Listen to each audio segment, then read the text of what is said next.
Guys, naiinis ako.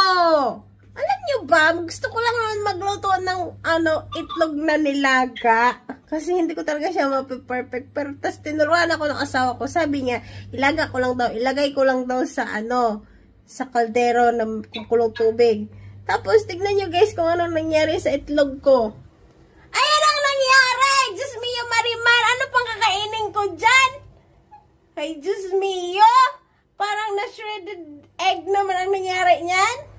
Oh, hindi talaga ma-perfect yung egg ko. Ano pang gagawin ko dito? Buti na lang yung itlog ng asawa ko hindi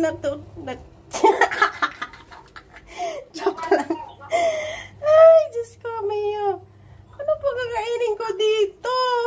Paano ba magluto ng itlog na perfect talaga na hindi nabubiyak? Hindi ko talaga magawa. Sana gisa na. Side up na lang nila ako.